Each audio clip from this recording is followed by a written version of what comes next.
Digestive system.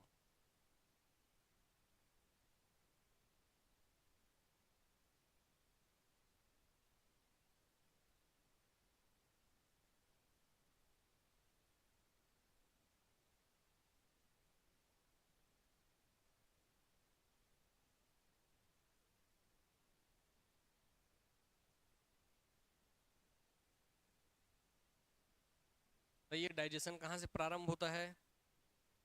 Mouth से। Mouth में क्या क्या चीज हमको पढ़नी है? टीथ एंड, दांत और टीथ कौन बोला? जी बोले ना, तब ठीक बोले, दांत और टीथ में लगी। दांत और टीथ, बढ़िया है, वेरी गुड में बोला अभी। चलिए, हम लोग सब पढ़ लिए थे, पाचन क्या होता है हम समझ लिए थे, है ना। पाचन क्यों जरूरी है तो मैं बताया कि भाई सेल में ऊर्जा के निर्माण के लिए जरूरी है। उसमें ग्लूकोज चाहिए, तो कार्बोहाइड्रेट को हम पाचन करवाते हैं, फैट को हम पाचन करवाते हैं, प्रोटीन का हम पाचन करवाते हैं। ग्लूकोज से ऊर्जा बनाने के लिए हमको ग्लूकोज चाहिए, और क्या चाहिए? ऑक्सीजन। ठीक, तो ऑक्सीजन के लिए हमारे पास श्वसन तंत्र है, और पाचन के लिए डाइजेस्टिव सिस्टम, ग्लूकोज के लिए डाइजेस्टिव सिस्टम। आप जो क्वेश्चन भेजे उसमें सबसे पहले पूरा तो नहीं दिख पाया, पहले ही क्वेश्चन आप देखें ग्लूकोज वाला सब आया हुआ है ना। जैसा पढ़ रहे उसी तरीके से बना, पूरा ऑप्शन वैसे जमा नहीं जमा है। और आप देखेंगे अगर पहली बार आप पढ़ गए तो क्वेश्चन बहुत टफ लगेगा वो, क्योंकि मैं याद कीजिए बताया था इंसुलिन हार्मोन होता है, तो क्या करता है भैया, ग्लूकोज की मात्रा कम करता है, ग्लूकोज ग्लाइकोजन में बदल जाता है, बताया था। अभी आपका पाचन फिर आएगा, बताया था नहीं वाला बात, कि इंसुलिन जो हार्मोन हमारे पैंक्रियाज से निकलेगा आज, फिर आप पढ़ेंगे। अब देखिए उसी चीज को ऑप्शन सेकंड में डाला है कि ग्लाइकोजन दो ग्लूकोज के अणुओं से मिलकर बनता है ना। तो सब आप पढ़ेंगे फिर से पाचन, मतलब जो हम पढ़ते जाएंगे उसको क्वेश्चन बनते चल जाएगा। ऐसे में याद किया था, फल से फ से फल, फ से फ्रुक्टोज, बोला था ना, वो वाला भी क्वेश्चन आया है, फलों में पाया जाने वाला है ना। तो उस तरीके से आप जब पढ़ते चलेंगे आपको क्वेश्चन वहीं से देखने मिलेगा।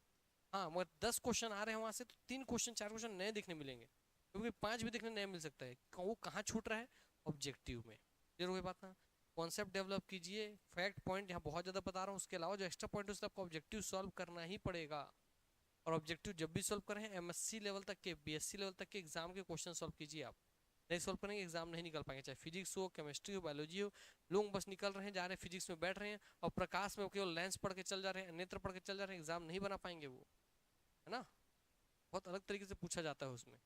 ठीक है, अब पेपर देखेंगे सबके सब, नहीं हो तो ग्रुप में आप सेंड कर दीजिएगा, सबके सब देख लीजिएगा पेपर, ठीक है। आइए तो हम लोग आगे बढ़ते हैं। आज हम लोग दांत से चालू करें, तो दांत से जब भी प्रश्न पूछेगा उम्मीद है कि वहीं से पूछेगा। और जब भी बोलो इसलिए देखिए, अब जब आप पेपर सॉल्व किए तो एक दूसरा समस्या और आया होगा, प्रश्न समझ ही नहीं आ रहा होगा। लैंग्वेज इतना क्लिष्ट हिंदी में दिया गया है, उतनी शुद्ध हिंदी हमको आती नहीं है ना। स्वांगीकरण टाइप का शब्द मैं आपको बताता हूँ, एसिमिलेशन, तो ऐसा शब्द आपको पता नहीं चलेगा। इसलिए बायोलॉजी जो साइंटिफिक शब्द है, बायोलॉजी हो, फिजिक्स, केमिस्ट्री, उसको हमेशा इंग्लिश में ही पढ़िए, है ना। ठीक है, ताकि आप वही उसके इंग्लिश वाले ऑप्शन से मैच करके बना पाए, क्योंकि हिंदी आपको पता ही नहीं रहेगा बहुत सारी चीज़ों को। ठीक हो गई बात ना, ये बात ध्यान रखिएगा। चलिए आगे बढ़ते हैं। तो टीथ एनाटॉमी में आ चुके थे, टीथ एनाटॉमी आज हम शुरुआत करेंगे।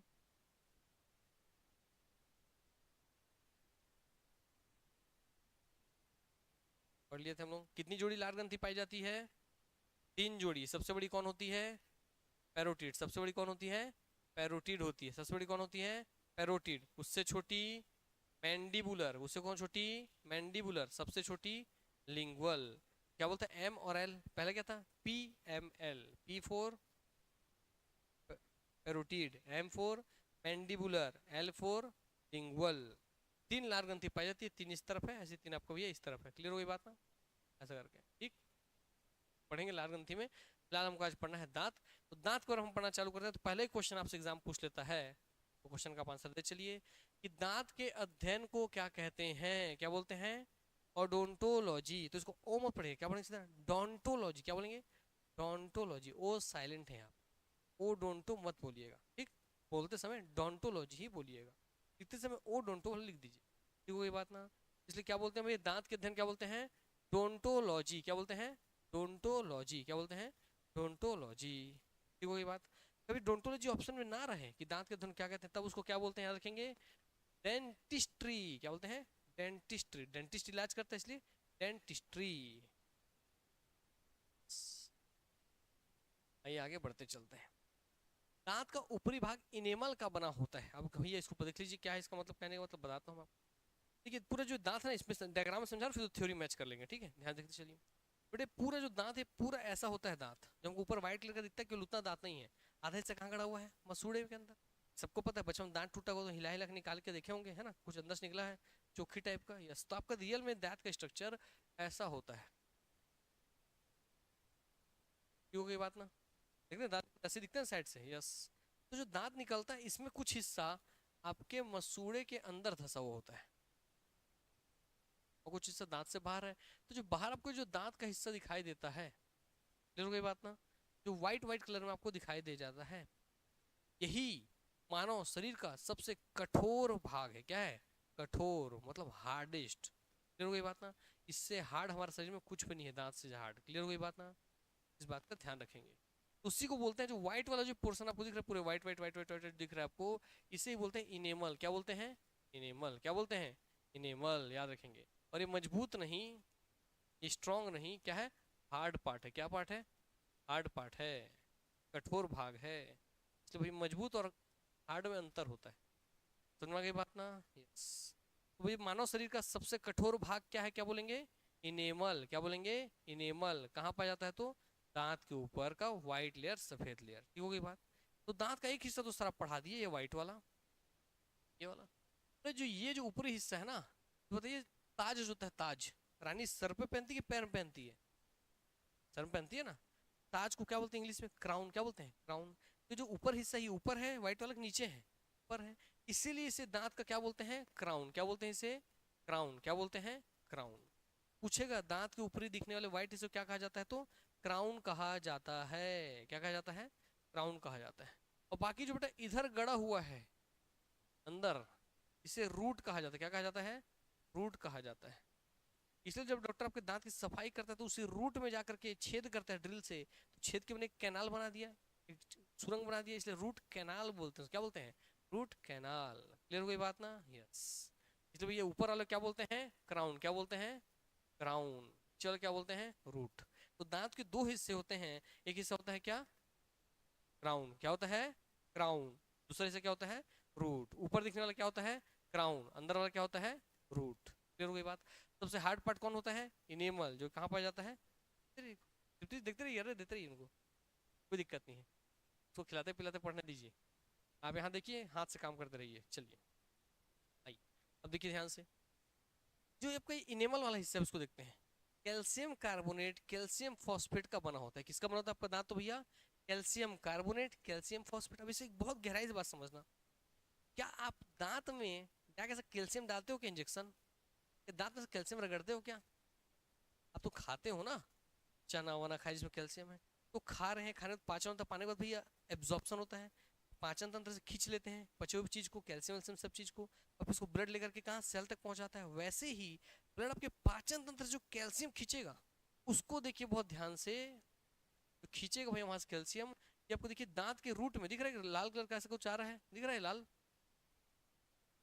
इसके थ्रू जो भी आप खाना खा रहे हैं, कैल्शियम फॉस्फोरस, जो भी लग रहा है आपको, कैल्शियम कैल्शियम फॉस्फोरस, ये सब भैया वही ब्लड कैपिलरी आपके पाचन से खींच करके दांत तक भी पहुंचाती है। क्लियर हो गई बात ना? तो दांत तक पोषण लेकर के कौन आती है? ब्लड कैपिलरी ही आती है। सब तक पोषण लेकर के ब्लड कैपिलरी जाती है, रक्त केशिकाएं ही जाती हैं। ठीक हो गई बात? देखिए इसमें भी हलाल वाला, इसमें भी हलाल वाला। और यहाँ दांत का जो सेल है वो ग्लूकोज ऑक्सीजन लेकर के अपना भोजन बनाएगा, एनर्जी है, इसलिए एनर्जी से दांत चल रहा है। क्लियर हो गई बात ना? और अब जो वहां से कार्बन डाइऑक्साइड निकल जाएगा, उसको ब्लू वाला ले लेगा, ब्लू वाला लेकर के यहाँ से फेफड़े से करके बाहर कर देगा। ठीक हो गई बात? शरीर के हर हिस्से में वही हिस्सा होता है, ध्यान से चलिएगा। तो देखिए ये बोल रहा है दांत का ये ऊपरी हिस्सा दिख रहा है व्हाइट वाला, मैं अलग से रेड से दर्शा रहा हूँ। क्या बोलते हैं? इनेमल। क्या बोलते हैं इसे? इनेमल। इनेमल के बाद जो सेकंड लेयर होता है, ये जिसको अलग कलर से मैं ले रहा हूँ, ध्यान देखिएगा, पूछेगा इसको आपसे, है ना एग्जाम में। इनेमल के बाद जो सेकंड लेयर है, जो आपको दिख रहा है येलो कलर का, दिख रहा है कुछ येलो कलर कैसा, इसमें ड्रॉ कर रहा हूँ, देखिए ऐसा करके ब्लू कलर का ड्रॉ कर रहा हूँ, देखिए कुछ येलो से दिख रहा है ऐसा,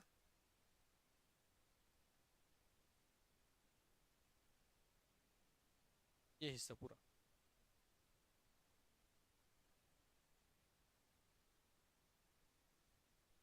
बोलो एक एक चीज आपके शरीर के अंदर पूरा दिख जाएगा आपको। इस सेकंड हिस्से को क्या बोलते हैं बेटा? डेंटिन बोलते हैं। क्या बोलते हैं? डेंटिन या डेंटाइन। क्या बोलते हैं? डेंटाइन। और डेंटिस्ट को मेनली इसी का अध्ययन करना है, डेंटाइन का ही डेंटिस्ट। फिर हो गई बात ना, यस, डेंटाइन होता है। तो इनेमल का सेकंड लेयर आपको क्या दिख रहा है, डेंटाइन, क्या दिख रहा है, डेंटाइन। अब वो ध्यान से इस चीज को ध्यान से देखिएगा, क्या जो पीला वाला डेंटाइन है, ये आपको यहाँ देखिए बाहर पिंक कलर का मसूड़ा दिख रहा है, आपको दिख रहा है पिंक वाला मसूड़ा दिख रहा है, पिंक वाला मसूड़ा दिख रहा है, नहीं दिख रहा है, पिंक मसूड़ा दिख रहा है कि नहीं दिख रहा है, बताओ, दिख रहा है। तो क्या ये जो पीला वाला हिस्सा है इस पिंक वाले मसूड़े से जुड़ा हुआ है क्या, अब लोग नहीं, और जुड़ा है, और डायरेक्ट नहीं जुड़ा है। तो किसकी मदद से जुड़ा है, तो बीच में कुछ आपको यहाँ ग्रे कलर का दिख रहा है ग्रे कलर का, दिख रहा है ग्रे कलर का। तो इसी से क्वेश्चन आपके एग्जाम में पूछता है कि डेंटाइन मसूड़ों से किसकी मदद से जुड़ा हुआ होता है, तो उसका आंसर क्या है, सीमेंटम। क्या, सीमेंटम, सीमेंट जैसे जोड़ने काम आता है, इसे सीमेंटम याद रख लेना। क्लियर हो गई बात ना। अब समझो सीमेंट का नाम सीमेंट कहाँ से आ रहा है, हमारे शरीर से यार। क्लियर हो गई बात ना, सीमेंटम से, इसको सीमेंट भेजेगा एग्जाम में या सीमेंटम लिख के भेजेगा, सीमेंटम, CEMENTUM, सीमेंटम। ठीक हो गई बात ना। तो पहला क्या लेयर हो गया, इनेमल व्हाइट वाला, उसके अंदर डेंटाइन, उसके अंदर मसूड़े से जुड़ा किसके मदद, सीमेंटम से। तो डेंटाइन मसूड़ों से किसकी मदद से जुड़ता है, सीमेंटम की मदद से। तो हमने इनेमल पढ़ लिया, डेंटाइन पढ़ लिया, सीमेंटम पढ़ लिया। हमने सर यहाँ पे देखा कि सर ये रूट होता है, रूट देखिए, रूट के अंदर जो है जिसमें जिसके अंदर ये नस जा रही है, एक क्या पतली नली जैसी है जिसके अंदर जा रहा है, इसे पतली नली क्या बोलते हैं, रूट कैनाल। क्या बोलते हैं, रूट कैनाल। क्या कहते हैं, रूट कैनाल। तो जब किसी के दांत में क्या लगता है, कीड़ा कीड़ा लग जाता है छोटे बच्चे के में, तो डॉक्टर इसी दांत के ऊपर छेदा करेगा आपके इनेमल में, और इनेमल से छेदा करके भैया यहाँ इसको हटा देगा, डेंटाइन को। और उसके बाद ये जो आपका नली दिख रही है जिसके अंदर से रक्त नलिकाएं आ रही है, उसी की ही सफाई करता है, ताकि भैया वहाँ जो बैक्टीरिया लगे कीटाणु उसको निकाल दूंगा, तो रक्त तो फिर से वहां से कैल्शियम फास्फोरस पहुंचाएगा, तो फिर से दांत जो है ठीक हो जाएगा। क्लियर हो गई बात। कहाँ से बैक्टीरिया निकाल जाता है, रूट कैनाल से। इसलिए क्या बोलते हैं, आपके दिमाग दांत का RCT करना पड़ेगा, दांत डॉक्टर क्या बोलेगा, RCT करना पड़ेगा। RCT मतलब रूट कैनाल ट्रीटमेंट करना पड़ेगा। क्लियर। तो जो पतली सी नली दिख रही है इसे क्या कहते हैं भैया, ये रूट कैनाल। क्या कहते हैं इसे, रूट कैनाल। इसी रूट कैनाल में क्या आता है, रक्त केशिकाएं आती हैं, ब्लड कैपिलरी आता है हमारे दांत तक, इसी के माध्यम से पोषण पहुंचता है, इसी के थ्रू कैल्शियम आता है, फास्फोरस आता है, सब चीज आता है। फिर दांत के इतना सारा साइंस केवल दांत के अंदर है। आओ, हो गया बात। अब बाकी bone, nerve and nerve, nerve का मतलब क्या है, देखिए जब दांत, अगर कोई नया दांत आ रहा है, अगले दाना वगैरह आता है, दांत को जो कीड़ा लग जाता है बहुत दर्द होता है ना, आपको दर्द का एहसास कौन कितना ला रहा है, आपका नर्वस सिस्टम, तंत्रिका तंत्र। ये हर चीज में दर्द के साथ सुई चुभा, जैसे सुई चुभता है, जब देखिए अगर पैर आपका कांटे पड़ जाए तो फट से आपका पैर हट तक नहीं हटता है, हाथ इस गर्म चीज में छुआ जाए फट से हाथ हट तक नहीं हटता है। इसे बोलते हैं रिफ्लेक्स एक्शन। क्या एक्शन, रिफ्लेक्स एक्शन, प्रतिवर्ती क्रिया। क्या बोलते हैं, प्रतिवर्ती क्रिया। फिर रिफ्लेक्स एक्शन कैसे होता है, तो आप बहुत समझिए, ध्यान से आपको बता रहा हूँ मैं, प्रैक्टिस समझिए। मान लीजिए कोई दिया है, बत्ती जल रहा है, ये मेरा हाथ अचानक से इसके ऊपर आ गया, यहाँ जैसे ये जलेगा मेरे हाथ में तो कितने तेजी से काम होता है सोचिएगा। यहाँ से सिग्नल ये रिसीव करते हैं, रिसेप्टर रिसीव करेगा यहाँ सिग्नल लेकर के, अब मेरे यहाँ रीढ़ की हड्डी की दो हड्डियां जो हैं, ऐसे दो हड्डियां, इसके बीच से सेंट्रल नर्वस सिस्टम से किससे, मेरुरज्जु से, स्पाइनल कॉर्ड से जुड़ जाएगा। क्लियर हो गई बात। ये दो रीढ़ की हड्डी हो गई ना, ऐसे दो रीढ़ की हड्डी गैप होता है बीच में, साइड साइड में, ठीक, रीढ़ की हड्डी ऐसी कंटिन्यू नहीं होती, गैप गैप होती है। यहीं से आकर के हमारे शरीर की सारी नर्व जुड़ते हैं, हमारे हाथ पैर गले वाले मुंह कान चेहरे जिसमें जितनी नर्व्स फैली हुई ना, तंत्रिकाएं, आपको चीटी काटो दर्द हो रहा है, कोई ठंडा एहसास हो रहा है, गर्म एहसास हो रहा है, सब नर्व की वजह से हो रहा है, वो आपको दिमाग बता रहा है कि ठंडा है गर्म है। क्लियर हो गई बात ना। तो ये वो सिग्नल जो यहाँ से आया मेरे हाथ से, ये यहाँ करके मेरे रीढ़ की हड्डी के अंदर स्पाइनल कॉर्ड जो है, मेरुरज्जु, क्लियर हो गई बात ना, उस मेरुरज्जु तक सिग्नल पहुंचा दिया। मेरुरज्जु उस सिग्नल को ला करके मेरे दिमाग तक पहुंचाया, और दिमाग फिर बोलेगा अरे वो तो आग है, तू जल जाएगा, बर्बाद हो जाएगा। वो सिग्नल फिर यहाँ से स्पाइनल कॉर्ड को दिया, स्पाइनल कॉर्ड फिर वो सिग्नल यहाँ से मेरे कंधे सोते हुए मेरे हाथ को इस उंगली में सिग्नल भेजेगा, बोलेगा अरे हाथ हटा जल रहा है। जी, इतनी तेजी से काम होता है। तो ये हाथ का मैंने जैसे एग्जांपल दिया, वैसे आपके शरीर में सब जगह नर्व फैले हुए हैं। क्या फैले हुए हैं, नर्व या क्या बोलते हैं, तंत्रिकाएं। क्या, तो हमारे शरीर में केवल ब्लड, रक्त नलिकाएं नहीं है, उसके साथ एक और नली है, एक और नब्ज है, वो क्या है, नब्ज या तंत्रिकाएं। तो हमारे शरीर को हर एक चीज वही करवा रही है। मैं अपने हाथ को ऐसे हिला रहा हूँ, लेफ्ट राइट ऊपर नीचे दाएं बाएं, डांस कर रहा हूँ, बोल रहा हूँ बोल रहा हूँ, सब काम करवा रही है नब्ज। और नब्ज को डायरेक्ट कंट्रोल कौन कर रहा है, दिमाग। कौन कर रहा है बताइए, दिमाग कर रहा है। होगी बात नहीं है, ये दिमाग कर रहा है, ध्यान रखेंगे। चलो, इसलिए नर्व यहाँ पहुंच रहा है और ब्लड वेसल यहाँ पहुंच रहा है। क्या क्या पहुंच रहा है, नर्व और ब्लड वेसल। थोड़ी सी घूमने दीजिए उसको, नहीं नहीं कोई डिस्टर्ब नहीं, छोड़ दीजिए बिना जैसे घूमने फिरने घूमने भी दीजिए उसको, आप टेंशन मत लीजिए, मत सोचिए। आप विचार घूमने दीजिए, आप मेन पढ़ाई ध्यान दीजिए मत। आइए तो एंजॉय करने दीजिए, आप एंजॉय कीजिए।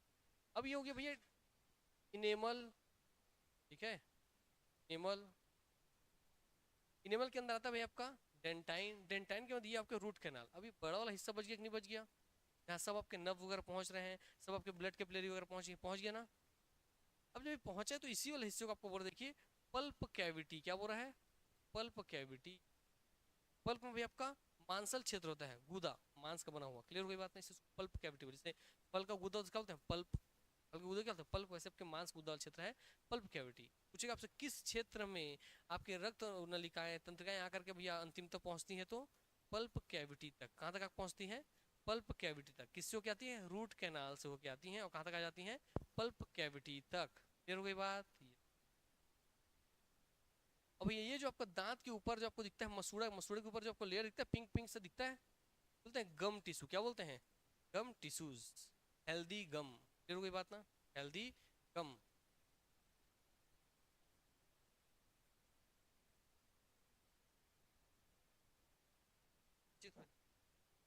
चलो ठीक है, क्या बोलते हैं उसे, गम बोलते हैं, गम, ठीक है ना, गम बोलते हैं, गम, ध्यान रखेंगे। हो गया गम। तो दांत का पूरा स्ट्रक्चर आप समझ गए ना, ठीक। पहले भैया जो ब्लड कैपिलरीज हैं वो रूट कैनाल में आएंगे, रूट कैनाल से आपका पल्प कैविटी में आएंगे, पल्प कैविटी के ऊपर आपका डेंटाइन होगा, डेंटाइन मसूड़ से सीमेंटम से जुड़ा होगा, डेंटाइन के बाद ऊपर आपका इनेमल होगा, इनेमल शरीर का सबसे हार्डेस्ट पार्ट होगा। क्या समझ में आ गया सबको, नहीं नहीं नहीं रहने दीजिए ना, एंजॉय करें, बोल दिया हूँ ख्याल रखेंगे, आप पढ़िए, चिंता मत लीजिए, ख्याल रखेंगे उन लोग, बोल दिया हूँ मैं। आप पढ़ने के लिए इतना परिश्रम कर रहे हैं तो हमारी भी जिम्मेदारी, आप चिंता मत कीजिए, आप बस मन लगा के पढ़िए, चिंता मत कीजिए। आइए ठीक हो गया बात, तो समझ गए ना बात। ये हमारा दिमाग, दांत का सबसे मजबूत भाग कौन सा है, इनेमल। इस दिमाग का मजबूत नहीं, सबसे हार्ड पार्ट होता है, शरीर का सबसे हार्डेस्ट पार्ट होता है। दांत किसका स्ट्रक्चर क्या है भैया, कैल्शियम कार्बोनेट और कैल्शियम फॉस्फेट से मिलकर के दांत बना हुआ होता है। डेंटिन की गुहा लुगदी पल्प कहलाती है, जिसमें रुधिर वाहिकाएं पाई जाती हैं। तो भैया मैंने बोल दिया ना, पल्प में क्या पाई जाती है, रुधिर वाहिकाएं और नब्ज पाई जाती हैं। यस, रूट कैनाल की अर्थ के वटी तक शास्त्रित होता है, छोड़ दो सब चीज को मतलब नहीं है।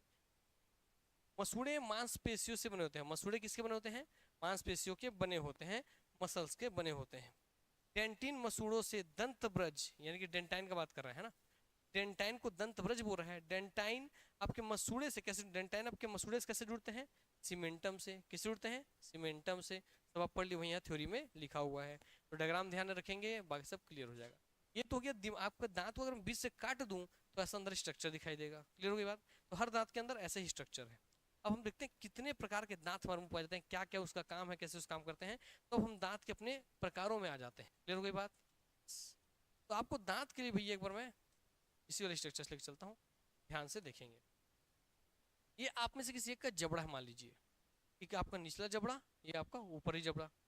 इस जबड़े को भैया ध्यान रखेंगे, बताइए क्या एकदम सेम टू सेम है कि ऊपरी नीचे जबड़ा है कि नहीं, सेम टू सेम। जैसे आपके नीचे सब दांत है वैसे ऊपर है कि नहीं, जैसे एकदम, है ना। तो अगर आप नीचे के दांत को समझ जाएंगे तो ऊपर के दांत सेम टू सेम वैसे हो, तो इसको समझ जाएंगे कि नहीं समझ जाएंगे। अब इसमें एक और बात बता रहा हूँ, जैसा नीचे है वैसे सर ऊपर सेम टू सेम दांत होता है। फिर उसके अलावा तो आप नीचे का पूरा समझ गए तो ऊपर समझ गए। अब एक और चीज, अगर आप इसको ऐसे बीचों बीच काटें, और अगर आप इसका इधर का ये 1 2 3 4 5 6 7 8, ये 8 दांत समझ लिए, अपने नीचे का केवल एक तरफ का 8 दांत, तो इसके जैसे इधर से 8 है, जैसे इधर से वैसे 8, और जैसे नीचे पूरे 8 वैसे ऊपर पूरे, नीचे 8 8 16 हो गए, वैसे ऊपर पूरे 16 16 16 32। तो क्या अगर हम इस 8 वाले दांत को अच्छे समझ लेंगे तो सेम इधर वैसे 8 होगा, जैसे इधर 8 है वैसे इधर 8, जैसे इधर 8 वैसे इधर 8, जैसे इधर 16 वैसे इधर 16, सब समझ आ जाएगा। मतलब हमको केवल इन 8 दांत को समझना है, किसको समझना है, इन 8 दांत को समझना है। तो हम इस पूरे आपके मुंह के जबड़े का पहले हमने 2 हिस्सा किया, ऊपर नीचे, फिर मैं एक लाइन खींच करके 4 हिस्सा कर दिया। 4 हिस्सा हो गया कि नहीं, 1 2 3 4 हिस्सा हो गया कि नहीं, हो गया 4। इसका मतलब क्या, अगर मैं इधर जितने दांत हैं उसको अगर मुझे पूरे दांत के बराबर करना है तो क्या मुझे कितना गुणा करना पड़ेगा, 1 2 3 4, 4 से गुणा करना पड़ेगा, नहीं करना पड़ेगा। तो इसमें अगर जो दांत की संख्या होगी, पूछेगा भाई कितने ये दांत होते हैं, कोई नाम का नाम बोले, ये ए दांत, दांत ए कितने होते हैं, इधर मान लो जो संख्या है कुल कितने होते हैं वैसे हमारे मुंह में, तो 4 गुणा कर दो, निकल गया, निकल जाएगा ना। यस, आइए देखते हैं इसी को ही।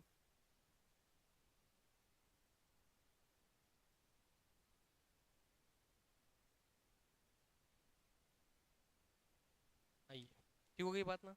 अब इस 8 दांत को समझिए, तो इस 8 दांत में सबसे पहले जब का मुख है यहाँ पर बेटा, यहाँ से इधर पड़ रहा है, ठीक, तो सबसे पहले आपके सामने वाला दांत है। तो यहीं से एक क्वेश्चन आपके एग्जाम बना था, और बहुत सारे बच्चे भूल करके इसको आ गए थे, पढ़ाएंगे उसको बताएंगे क्या क्वेश्चन बना था, ध्यान देखिए आप। तो यहाँ बोल रहे हैं, ये जो आपको दांत दिखा दे रहा है, 2 दांत, ठीक है, इस 2 दांत को बोलते हैं इंसीजर, क्या बोलते हैं, इंसीजर। अब सीजर मतलब सर कैंची होता है, तक नहीं होता है कैंची। अब इंसीजर माने अंदर का कैंची, हमारे दांत के अंदर का कैंची, ठीक होगी बात ना। तो कैंची का काम क्या होता है, काटना, तो इंसीजर का काम क्या होगा, काटना। ये क्वेश्चन पूछता है कि दांत अलग अलग प्रकार के, उसमें से इंसीजर दांत का काम क्या है, भोजन को काटना है, भोजन को चबाना है, भोजन को पीसना है, भोजन को चीरना फाड़ना है।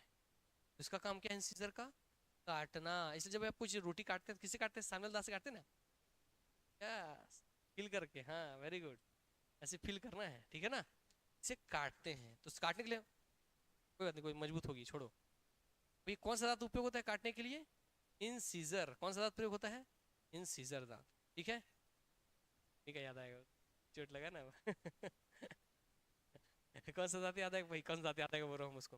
तो कौन सा दांत काटने का काम आता है, सीजर आता है, ठीक है बात, यस, इंसीजर। तो ये हो गया इंसीजर। तो इंसीजर की संख्या, इन 8 दांत में इंसीजर की संख्या कितनी है बताओ, 2, याद रखना छोटा एकदम, 2। तो देखो मैं यहाँ लिख देता हूँ, बताओ इंसीजर, इंसीजर को हिंदी में बोलते हैं कृंतक, क्या बोलते हैं, कृंतक, क्या बोलते हैं, कृंतक। क से काटना, क से कृंतक, याद रहेगा अपना हिंदी नाम भी, यस। और एक तरफ जब 2 है तो ऐसे 2 इधर भी होगा, 4 इधर भी 2 होगा, 6 इधर 2 होगा, 8। तो कुल कितने कृंतक होंगे, 8 होंगे। तो क्या उस इस 2 से मैंने 4 गुना किया तो पूरा कृंतक निकल गए, निकल गए। तो कृंतक की संख्या कितनी है, कुल कितनी संख्या बोलेगा, तो 2 गुना 4 करके 8 निकाल लेंगे। तो जो भी संख्या होगा उसका 4 गुना करके उसका संख्या निकालेंगे पूरे जबड़े में। ये हो गई बात। अब ये, अब देखो अपने दांत को ध्यान देखो, सामने का जो दांत है, इधर इधर 4 तो दांत है, जस्ट बगल में उंगली लगाओ, उंगली लगाओ, लगा देखो, यहाँ क्या बगल में, वो के बाद एकदम चोखी सा दांत है आपका, और ड्रैकुला वाला, है ना, है ना, चोखी दांत है वो, गीला दांत। तो मानव शरीर में सबसे नुकीला दांत, मानव के जोड़े में दांत कौन है, कैनाइन, क्या है, कैनाइन, क्या बोलते हैं, कैनाइन, क्या बोल रहे हैं, कैनाइन, ठीक होगी बात ना। तो हमारा सबसे नुकीला दांत कौन होगा, कैनाइन होगा, ये होगा कैनाइन, ठीक होगी बात। कैनाइन की संख्या एक तरफ में कितने कैनाइन, कैनाइन को ही स्पीड भी बोलते हैं, क्या बोलते हैं, स्पीड। कैनाइन बोले चाहे क्यू स्पीड बोले, बात एक ही, कोई बात ना, कैनाइन बोले चाहे स्पीड बोले, बात एक ही, नाम दोनों याद रखेंगे। कैनाइन की भैया संख्या कितनी है, टोटल कितनी होगी, तो 4, एक तरफ एक है तो 4 से 4 निकालोगे, नहीं निकालोगे, बस यहाँ पे हमारी कैनाइन की संख्या, जब इंसीजर 2 लाइन 1, हो गई बात ना। इसका काम क्या है, यहाँ से देखिए हम काटते हैं, बात, देखिए जब आप कुछ काटते हैं नहीं कटता है, तो काटने कैसे, फाड़ते नहीं फाड़ते हैं, पन्नी फाड़ना, पाउच फाड़ना, कुछ फाड़ने का मीन्स करते हैं ना, यस। कैनाइन का काम है चीर फाड़ करना, क्या करना, चीर फाड़ करना। सीजर क्या करता है, काटता है। और काटने और फाड़ने में अंतर क्या सर, अरे बाबू मोसाए, कागज लिए काट रहे हैं, ची तो काटना है, चीरा फाड़ना, इसको फाड़ दिए, बात ना, तो समझ में आ गया ना। बताइए, अब भाई किसी चीज को चीरना फाड़ना है, कौन सा दांत मजबूत होना चाहिए, क्या मजबूत होना चाहिए, कैनाइन। चीर फाड़ कौन करता है, इंसान की जानवर, जानवर मांस को चीरते फाड़ते हैं, आदमी का पेट फाड़ देते हैं, जानवर का चीर फाड़ देते हैं, शेर हिरण का पेट फाड़ देगा, गला फाड़ देगा, फाड़ देता है। उसको फाड़ने के लिए क्या दांत मजबूत होना चाहिए, कैनाइन। इस जानवरों में कौन सा दांत बहुत डेवलप होता है, बहुत लंबा होता है, बहुत नुकीला होता है, कौन सा, कैनाइन। कौन सा दांत, कैनाइन, जो हमका नुकीला वाला है। लेकिन शेर के यहाँ दांत नीचे ऊपर नुकीला दांत, नीचे नुकीला दांत, बिल्ली सब होता है ना नुकीला नुकीला, जब बड़ा सा दांत दिखता है क्या है उनका, कैनाइन है। हाँ क्या है, कैनाइन। ड्रैकुला का भी यहीं से बढ़ता है ना, ये सर कैनाइन, खून चूसने के लिए। कैनाइन का काम क्या है, चीर या फाड़ करना। जो आप कुछ खा रहे हैं, चीर फाड़ करना है तो उसको कौन करेगा, कैनाइन करेगा। ठीक हो गई बात ना, कैनाइन। और किसमें डेवलप होती है बहुत ज्यादा, तो मांसाहारी जानवरों में। किसमें विलुप्त होगी, तो आपके शाकाहारी जानवरों में। किसमें भी एकदम नॉर्मल होगी, तो शाकाहारी जानवर। देखिए हम इंसान हैं, हम सर्वाहारी हैं, थोड़ा मांस भी खाते हैं और थोड़ा कच्चा भी खाते हैं, सब्जी भाजी भी। इसलिए हमारे देखिए ना बहुत ज्यादा चोखी, ना बहुत ज्यादा प्लेन है ना, हल्का सा चोखी है ना ये। इसलिए ध्यान रखेंगे, शाकाहारी में कैनाइन डेवलप नहीं होगी, मांसाहारी में बहुत डेवलप होगी, सर्वाहारी में हमारे जैसा हो, बीच का स्थिति। क्लियर हो गई बात, क्योंकि अभी कैनाइन। अब कैनाइन को बताता है यहाँ पे है दो, यहाँ पे तीन, इसको बोलो प्री एम, ठीक है। इंसिजर केनाइन, प्री मोलर और मोलर, क्या बोलेंगे, इंसिजर केनाइन, प्री मोलर और मोलर, क्या बोलोगे, इंसिजर केनाइन, प्री मोलर और मोलर। प्री मोलर क्यों, क्योंकि मोलर से पहले है इसलिए प्री मोलर, मोलर से पहले वाला। और मोलर में आपको कितना दिख रहा है यहाँ पे संख्या, तीन, एक दो तीन, कितना दिख रहा है, तीन। प्री मोलर में जब आपके इस एक तरफ में इंसिजर कितना था, दो, तो टोटल कितना है, दो दो चार, दो छह, दो आठ, चार से गुणा करते हैं तो निकल जाता है। में कुल कितने इंसीजर होंगे, 8। कितने कैनाइन होंगे, 4। एक तरफ एक, इधर एक, दो, ऊपर एक, 3, इधर एक, 4, 4। कितने प्रीमोलर होंगे, प्रीमोलर संख्या 2 है तो कितने होंगे, 8। कितने मोलर होंगे, 12। अब जोड़ के देखिए एक बार, 12 फिर कितना निकला, 8, 12 8 20, 20 और 4 24, 24 और 8 कितने दांत होते हैं, 32। कितने दांत होते हैं, 32। फिर कोई बात ना, ये हम सुनते आते हैं ना। हालांकि हम में से बहुत कम लोगों के मुंह में 32 दांत होंगे, जैसे 32 दांत नहीं है, मेरे में 28 दांत है। ये हो गई बात ना। हाँ आएंगे आएंगे, उस पर भी आएंगे, सब चैप्टर खत्म सब क्वेश्चन मिल जाएगा, चिंता मत करो, ठीक है। सब आ जाएगा यहीं पर। हाँ आया तो बताऊंगा उसको। ये जो एक तरफ का है ना बेटा, इसी को बोलते हैं दंत सूत्र। क्या बोलते हैं इसी, दंत सूत्र। अब दंत सूत्र को आपके एग्जाम में लिख करके आपसे पूछेगा, ध्यान से देखेंगे, तो उसी को मैं अलग से लिख देता हूँ, ये वर्गीकरण कर देता हूँ। सीजर की संख्या कितनी थी, सीजर। केनाइन की संख्या, केनाइन 1। प्रीमोलर की संख्या, मोलर की संख्या। तो पूछता है आपसे दंत सूत्र का फॉर्मूला क्या है, तो बोलेंगे 1 क्या है फॉर्मूला, 1 ICPM। क्या बोलेंगे, ICPM, incisor canine premolar molar 1। Clear हो गई बात ना। बोलेगा बड़ों में, वयस्क लोगों में दंत सूत्र क्या होता है, तो क्या बोलेंगे 2 1 2 3। क्लियर हो गई बात ना। बड़ों वयस्क लोगों में कुल कितने दांत होते हैं, तो 32 दांत होते हैं। क्लियर हो गई बात ना। ये हो गया हमारा दंत सूत्र ICPM, इसको हमें याद रखें, ICPM, incisor canine premolar molar 2 1 2 3। ठीक हो गई बात। ये 2 1 2 3 से आप 4 का गुणा करेंगे, पूरे दांत का संख्या निकल जाएगा। 2 चौके 8। बोलेगा कुल कितने इंसीजर हैं, 4 से गुणा 8। कितने केनाइन है, 1 है, गुणा 4 4, 2 गुणा है, गुणा 4 8, 3 है, 4 गुणा 12। ठीक हो गई बात ना। अच्छा मुख में बता देंगे ना, कुल कितने मोलर हैं, कितने मोलर है बताइए, बोलिए कितने, कुल कितने मोलर है दांत में आपके जबड़ों में, 12। कुल कितने मोलर हैं, 12। कुल कितने प्री मोलर हैं, 8। कुल कितने कैनाइन है, कुल कितने इंसीजर है, यस। अब बच्चे का आपको भी दांत को गौर से देखिएगा, ठीक है, पूरे जबड़े ही बताते रहो, ध्यान से चलिए। बच्चे जब आप दांत देखेंगे तो बच्चे के सामने का दांत आगे रहता है, आगे रहता है। ये सामने का काटने वाला रहेगा, क्योंकि चाहे खाना है कुछ काटना सीखेगा, चीज को फाड़ना भी है इसको, सीजर कैनाइन तो आगे रहेगा। और उसको पीछे का दांत देखें, उसका बच्चे का साइड भोबला रहता है, तो पीछे का दांत आ जाता है। ये गौर से किए, बच्चे का ध्यान को ध्यान देखेंगे तो बच्चे में याद रखेंगे, बच्चे में इसी चीज का अलग हो जाएगा फॉर्मूला। क्या हो जाएगा अलग फॉर्मूला, देखिए बच्चे में हो जाता है सीजर केनाइन 1, तो इसमें सीधा 1 0 लेकर के फिर ना 1, क्या बोलेंगे 1 बात ना। इसमें इसको नहीं लेंगे, आता हूँ थोड़ा।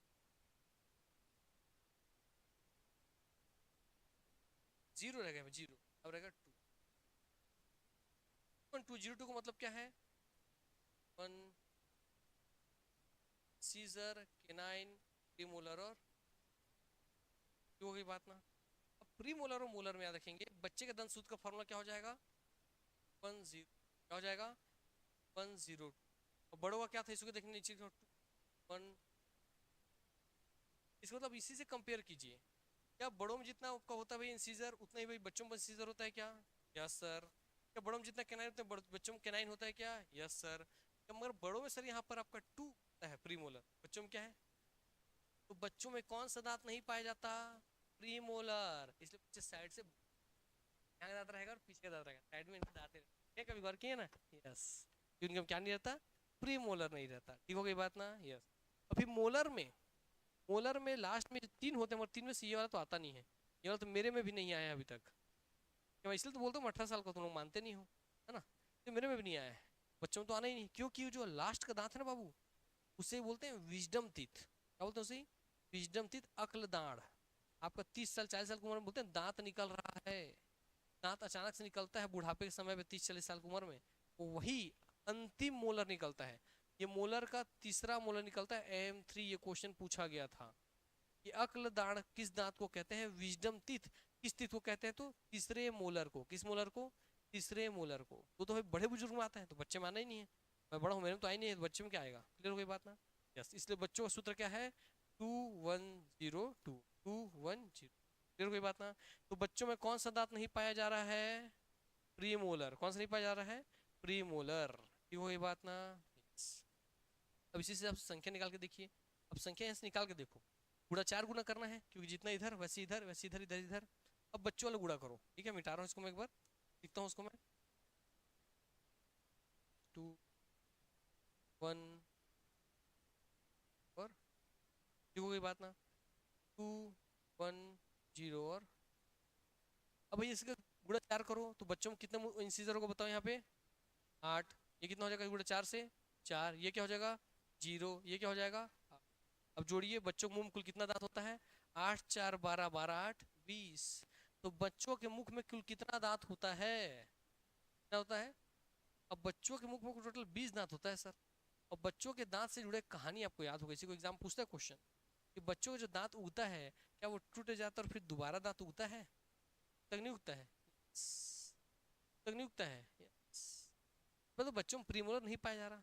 बच्चों के मुंह टोटल 20 दांत है, और बच्चों के मुंह में जितना दांत होता है टूट जाए तो फिर से उगता है। तो मानव में ऐसे कितने दांत हैं जो दोबारा उगते हैं? कितने दांत हो जाएंगे? 20 दांत। कितने दांत हो जाएंगे? 20 दांत। हमारे 20 दांत ऐसे हैं जो दोबारा फिर से उगते हैं। इसका मतलब 20 और 12 32 होता है, तो कितने दांत दोबारा जीवन केवल एक बार उगते हैं? 12 दांत। क्लियर हो गई बात ना? 12 दांत। ठीक। कौन से 12 दांत होते हैं तो भी अब बता देंगे, क्वेश्चन पूछेगा तो। एक तो भैया प्रीमोलर और मोलर। 3 3 6 3 3 और 3 चौक 12। तीसरा M3 और 2 ठो आपका प्रीमोलर। ठीक हो गई बात ना? ये दांत दोबारा कभी नहीं उगते, जीवन में एक ही बार उगते हैं। ठीक हो गई बात ना?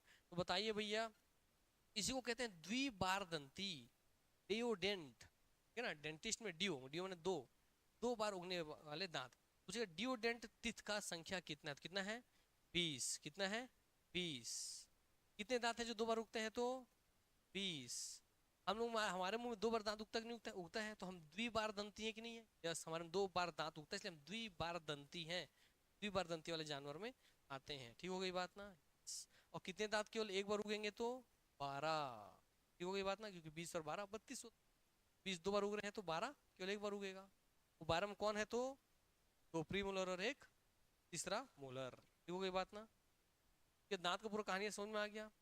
बड़े का दंत सूत्र क्या हो गया? 2 1 3 ICM, incisor canine premolar molar. 2 1 2 3 हो गया एडल्ट का। बच्चे क्या हो गया? 2 1 0 2। तो बच्चे में क्या नहीं पाया जा रहा है भैया? प्रीमोलर नहीं पाया जा रहा। और क्या एक ठो कम पाया जा रहा है? मोलर भैया कम पाया जा रहा है। क्या चीज समान है? इंसिजर और कैनाइन समान है। और बताइए अगला क्वेश्चन। अब छोटी सी नानी बेटी हंस रही है यहाँ पर, है ना? जब भी हंस रही है ऐसे करके, तो जब भी आप हंसते हैं, मैं हंसता हूँ, तो सबसे पहले कौन सा दांत दिखाई देता है? सामने का। तुम यही दांत उगता है। दांत का नाम क्या है? इधर दो है, इधर दो है, इधर दो है, इधर दो, क्या नाम है? सीजर। इसीलिए किस दांत को स्माइलिंग टीथ कहा जाता है? मुस्कान दांत कहा जाता है। क्वेश्चन पूछेगा तो आंसर क्या मार के आएंगे? इंसीजर को। किसे बोलेंगे? इंसीजर। आदमी हंसी हल्का से इतने होता है ना, तो सामने का दिखता नहीं, और साइड का ये थोड़ी दिखेगा हमारा वैम्पायर वाला, फिर पीछे का जबड़ा थोड़ी दिखा देंगे सबको। अक्षय कुमार जैसा स्माइल थोड़ी है, और 32 दांत दिख जाए करके, है ना? उतना हमारा नहीं है भैया, हमारा थोड़ा सा दिखता है। तो आई सी पी एम, इंसिजर के नाइन, प्रीमोलर और अर। तो स्माइलिंग टीथ किसे कहते हैं इसमें से? सीजर को। इसमें से विजडम टीथ या अगले दांत किसे कहते हैं? तो थर्ड मोलर को, थर्ड मोलर को, थर्ड मोलर को, थर्ड मोलर। इसको बोलते हैं विजडम टीथ, थर्ड मोलर को। अब सर इसे विजडम टीथ या बुद्धि वाला दांत क्यों बोल रहे हैं? विजडम मतलब होता है चतुर व्यक्ति, है ना? चतुर कौन होगा भैया? बच्चा होगा कि बड़ा व्यक्ति होगा? बड़ा व्यक्ति होगा। इसको दुनिया की सब चीज का समझ होगा, छोटे को बड़े को, बड़े को। जैसे विजडम टीथ करने में कोई ऐसा कॉन्सेप्ट नहीं है, मगर नॉर्मली ऐसे बोलते हैं क्योंकि विजडम टीथ बहुत लंबे समय बाद आती है। जब आदमी शादी ब्याह हो गया, बच्चा कच्चा हो गया, तब अचानक कभी जोश में आके निकल जाता है, तो बड़ा हो गया है, चतुर हो गया, तब उसका दांत निकल रहा है। इस वजह से उसका नाम क्या कर दिए? विजडम टीथ कर दिए। इसका मतलब अगर आपके मुंह में अगर विजडम टीथ दबाएगा तो कहाँ तरफ आएगा? सामने तरफ की पीछे तरफ? सबसे सबसे पीछे तरफ आएगा ना। यस। यहीं पे धबड़ा सब जबड़ पकड़ के बैठते हैं, दांत निकल रहे पकड़ के बैठते हैं, है ना? यहीं पे दर्द होता है, सूज जाता है पूरा। क्लियर हो गई बात ना? याद रखेंगे। इसलिए इसको विजडम टीथ बोलते हैं, क्योंकि बहुत लंबे उम्र होने के बाद आता है, इसलिए इसका नाम विजडम टीथ रह दिया गया है। अब देखिए वही चीज यहाँ दिया है। कितने दांत एक बार आते हैं? तो 12 दांत। कितने दांत दो बार आते हैं? तो 20 दांत। ठीक हो गई बात ना? क्या इसमें आप लोग ये लोअर जॉ है? लोअर। ये अपर जॉ है? अपर। क्या इसमें आप लोग भैया यहाँ पर से, यहाँ पर से, यहाँ पर से सीजर पढ़ लिए कि नहीं पढ़ लिए हैं? क्या क्यूस्पिड या केनाइन पढ़ लिए कि नहीं पढ़ लिए? प्री मोलर पढ़ लिए कि नहीं पढ़ लिए? और मोलर पढ़ लिए कि नहीं पढ़ लिए? तो क्या हम इंसीजर, क्यूस्पिड या केनाइन, प्री मोलर, मोलर पढ़ लिए कि नहीं पढ़ लिए? क्यों हो गई बात ना? तो आप भैया पूरा दांत पढ़ चुके हैं प्रकार हिसाब। अब इंसीजर काम तो काटना था, केनाइन का काम चीरना फाड़ना था। सर प्री मोलर और मोलर क्या करते हैं? प्री मोलर बेटा आपको दांत का इसका शेप देख करके आप खुद समझिए क्या करते होंगे, ये ध्यान से। सर एकदम पतला सा दिख रहा है सर, कैंची जैसे, तो सर काटेगा। सर नुकीला रहता है सर, ये आपका फाड़ेगा। सर यहाँ जो आपका सीजर यहाँ था, ये नाइन फाड़ेगा। सर यहाँ जो आपका है, ये दोनों, ये आपको भी थोड़े चपटे दिख रहे हैं, चपटे और चौड़े दिख रहे हैं। चपटे और चौड़े चीज पे जब आपका खाना जाएगा और ऊपर उसके ऊपर चपटा और चौड़ा चीज आकर के आ गया, ऊपर जब बढ़ा के आ गया, खाना सूझ ऐसे से होगा, तो खाना पिसाएगा कि नहीं पिसाएगा? फूड को पीसने का काम करते हैं कौन? प्रीमोलर। फिर वो बात है। और मोलर तो सर और चौड़ा चौड़ा है, उसके ऊपर ऊपर का चौड़ा वाला दांत आ जाएगा, वो खाने को और पीस देगा। कौन से दांत है जो खाने को पीसने के काम आते हैं, घिसने के काम आते हैं? तो प्रीमोलर और मोलर। फिर प्रीमोलर से मोलर अलग कैसे है? इसलिए क्योंकि प्रीमोलर तो घिसता बस है, पीसता बस है, मगर मोलर जो लास्ट का मोलर, उसमें लार मिलाने का भी काम करता है। चलो कोई बात ना, क्यों गई बात ना? क्योंकि बड़ा है, ज्यादा क्षेत्रफल है, तो लार भी उसमें मिल जाता है खाने में, तो उसको और सॉफ्ट कर देता है। तो पहले हम काट रहे हैं, चीर फाड़, पहले हम काटे एक टुकड़ा रोटी का, इस नाम से हम उसको चीर फाड़ कर दिए, प्रीमोलर उसको घिस दिए, लास्ट में उससे लार मिला उसको सॉफ्ट कर लिए, और फिर हमारे पेट के अंदर वो आगे बात ना ये। यस। तो सीजर का काम क्या है? काटना। आपका केनाइन का फाड़ना, प्रीमोलर का पीसना, मोलर का पीस करके लार मिलाना। कोई बात? और फिर लास्ट में जो गले में जाने वाला फूड होता है उसे क्या बोलते हैं?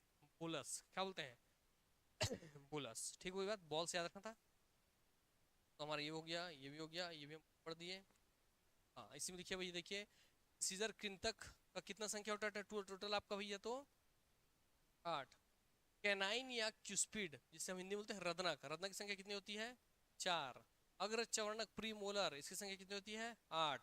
और चवर्णक मोलर संख्या कितनी होती है? 12। क्यों गई बात ना? ये कुल संख्या है।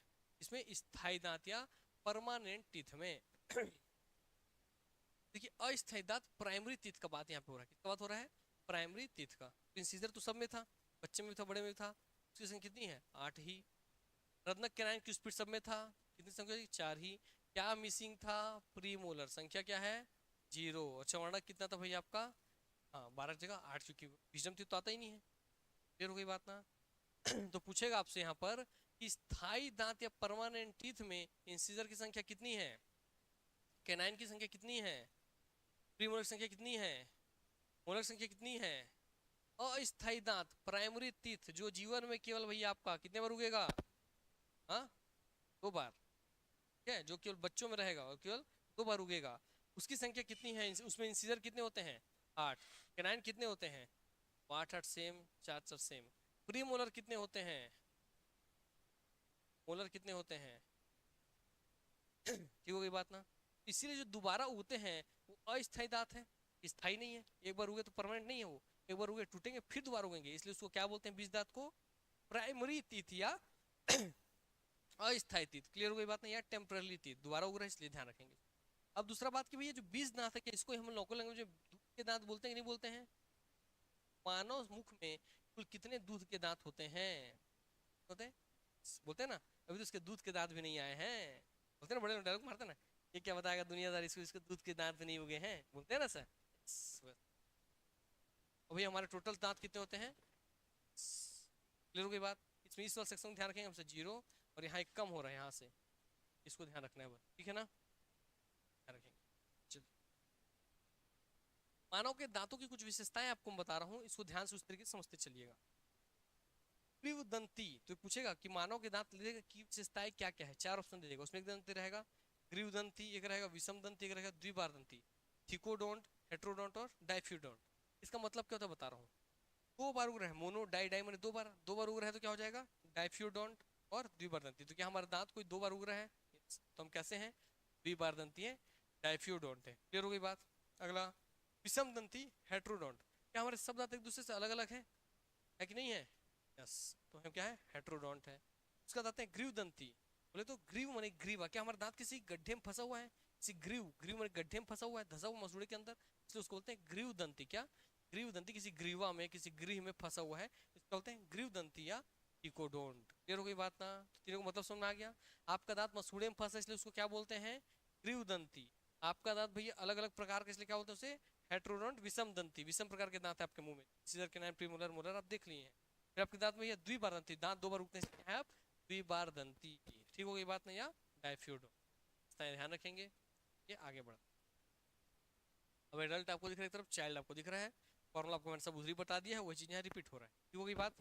तो ये जो आपको दिखा रहा है ऐसे, इसको लिखने का तरीका याद रखें कि कभी आप मेंस आंसर राइटिंग करते हैं तो आपको ऐसे लिखना पड़ता कि भाई दांत आपको 4 हिस्से में बांटा था मैंने, याद है, तो इस तरफ 2 1 2 3 था, इधर 2 1 2 3 था, इधर 2 1 2 3, इधर 2 1 2, ये था ना आपका, इधर 2 1 2 2 1 3 2 5 3 8, इधर 8, इधर 8, इधर 8 और इधर 8, तो 8 8 16 14 चौक 32 दांत टोटल आपके जबड़े में हो रहे थे, ठीक, उसी को ऐसा लिखा है। ये फॉर्मूला लिखने का टेक्निक है, बायोलॉजी में ऐसे ही दर्शाया जाता है। और बच्चों में क्या भैया, चाइल्ड में तो 0 to 2 0 to, ठीक हो गई बात ना।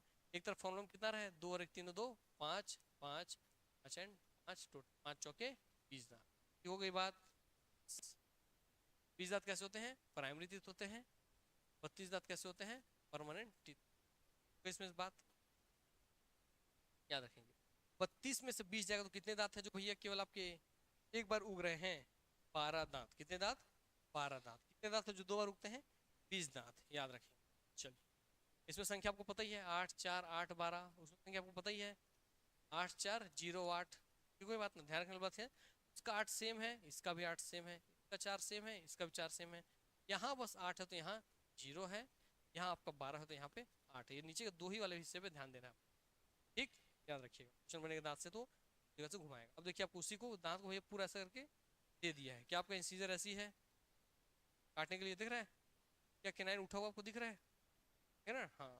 फिर प्री मोलर भैया आपको दिख रहा है, प्री मोलर, फिर आपका कोई बात, सीजर क्यूस्पिड या केनाइन, प्री मोलर और मोलर, ठीक ऐसा लिखा हुआ है, जैसे नीचे है वैसे ऊपर में है, वैसे इधर भी है, वैसी ठीक हो गई बातें। इसी बच्चों को भी वैसे आपको दिखा रहे हैं, बच्चों के सामने आपको दिखा रहे हैं सीजर स्पीड और मोलर, प्री मोलर है ही नहीं क्योंकि ये बच्चों के दांत का स्ट्रक्चर दिखा रहा है, ठीक हो गई बात। बच्चों में ये काटने के लिए दांत दे दिया भगवान, फाड़ने के लिए दांत दे दिया है, और लास्ट में पीसने के लिए लास्ट वाले दांत दे दिया है। नंबर 1 और मोलर 3 नहीं आता है ना, जैसे मेरे मुंह में मोलर 3 नहीं है। मेरे मुंह में कितने दांत होंगे बताइए, अभी आप बताइए, दांत होंगे 28, एक तरफ नहीं आया तो दूसरे में नहीं आया होगा, ऊपर भी नहीं इधर भी नहीं। मेरे मुंह में कुल कितने दांत होंगे, 28। आज जाके आप सब भी अपना दांत गिनिएगा, ठीक है, बताइएगा कल किसका कितना कितना दांत है, ठीक। वैसे मैक्सिमम लोगों का 28 दांत ही मिलेगा जबड़े में, 32 दांत बहुत कम लोगों का निकलता है। हम लोग चतुर नहीं हुए ना, मैं बहुत मूर्ख इसलिए मेरा विजडम नहीं उग रहा है, अच्छा मत होगा, मैं ऐसी मूर्ख, बहुत दर्द देता है बाबा, नहीं हुआ क्योंकि बताया भी आप पढ़े, नर्व है उसमें, मांस को फाड़ के निकलेगा तो मांस को फाड़ के निकाला तो दर्द कितना हो सोचो, कटा के दर्द होता है बाबा एकदम। नहीं, लास्ट का जो दांत है, इधर एक इधर एक इधर एक इधर एक, 28 पर 29 30 31 32, चारों विजडम टीथ है। और चारों कभी कभी निकलता है, किसी किसी का निकलता है उम्र होने के बाद निकलता है। नहीं, चार एक साथ नहीं निकलेगा, लास्ट लास्ट में निकलते हैं। हाँ, चार दांत बचे रहते हैं। किसी किसी का आ जाता है उम्र में पहले ही, किसी किसी का नहीं आता, मैक्सिमम लोग का नहीं आता है। जैसे मेरे में नहीं आया है, मतलब मैं विजडम नहीं हूँ, मैं चतुर नहीं हूँ, मूर्ख आदमी हूँ। है। अब आगे बढ़ते हैं। हो गया। तो बच्चों में अगर चवर्णक दंत नहीं पाए जाते हैं, तो बच्चों में कौन सा दांत नहीं पाया जा रहा है? अग्र चवर्णक या प्री मोलर। ठीक है बात। अगर चवर्णक या कौन सा दांत नहीं मिल रहा है बच्चे में? अगर चवर्णक या प्री मोलर दांत नहीं पाया जाता। किसमें संख्या कम होती है? चवर्णक या मोलर में संख्या कम होती है। चल, अब कृंतक इंसिजर वही लिख दिया है। इसे स्माइल टीथ कहते हैं, इंसिजर को सब पढ़ा दिया हूँ वही। इसे स्माइल टीथ कहते हैं, स्माइल टीथ के नाम से जाना जाता है इंसिजर को। ये भोजन को काटने का काम आता है। कैनाइन नुकीले दांत होते हैं, पॉइंटी टीथ होते हैं। ये चीरफाड़ करने के काम आते हैं, टीयरिंग के, इंग्लिश में टीयरिंग के, ये कटिंग के, तो ये टीयरिंग के काम आता है। अगर चवर्णक पीसने काम आते हैं, ग्राइंडिंग काम आता है। चवर्णक भी पीसने और लार मिलाने का काम आता है, आपको सब पहले ही बता दिया हूँ मैं। यस, ध्यान रखिएगा। अग्लदाड़ विजडम टीथ भी मैंने बता दिया कि भैया आपका देखिए यहाँ पे इंसिजर, कैनाइन, प्री मोलर और मोलर। तो मोलर देखिए दो मोलर, तीसरा मोलर आता है ऐसे ही। जब आपको मसूड़ा उसको फाड़ करके से बाहर निकलने को देखिए, अंदर दबा रहता है, ऐसे ही धीरे धीरे फाड़ करके बाहर आता है। ये देख रहा मांस को फाड़ करके बाहर आ रहा है। यही विजडम टीथ जो मांस को फाड़ के बाहर है, तो बहुत असहनीय दर्द होता है उस समय, है ना। यही विजडम टीथ तो बोलते हैं भैया कॉम्पैक्टेड विजडम टूथ। तो 18 साल की उम्र के बाद ही विजडम टीथ किसी के भी निकलते हैं। संख्या इनकी चार होती है, एक तरफ इधर, एक तरफ इधर, एक तरफ ऊपर, एक तरफ उधर, चार संख्या होती है विजडम टीथ की, याद रखेंगे। यह चवर्णक में शामिल किए जाते हैं, मोलर में शामिल किए जाते हैं। यह अवशेषी अंग है। ये आपके वेस्टिजियल ऑर्गन है। क्या है ये? Vestigial organ. अब वेस्टिजियल ऑर्गन क्या होता है? ऐसे ऑर्गन, ऐसे अंग जो हमारे शरीर में न रहे तो भी कोई खास फर्क नहीं पड़ेगा। अब बताइए आप मेरे में भैया आपका मोलर नहीं है, क्या मेरे शरीर में खाना नहीं पच रहा है? क्या खाना काट नहीं पा रहा हूँ, खाना खा नहीं पा रहा हूँ? खा रहा हूँ। क्या उसके रहने से ना रहने से कोई बहुत ज्यादा फर्क आ रहा है क्या मेरे मुंह में? नहीं। तो कोई भी शरीर का ऐसा हिस्सा जो आपके शरीर में नहीं है या जिसके रहने से बहुत ज्यादा फर्क नहीं आएगा, वो क्या होता है? वेस्टिजियल ऑर्गन या अवशेषी अंग, है ना।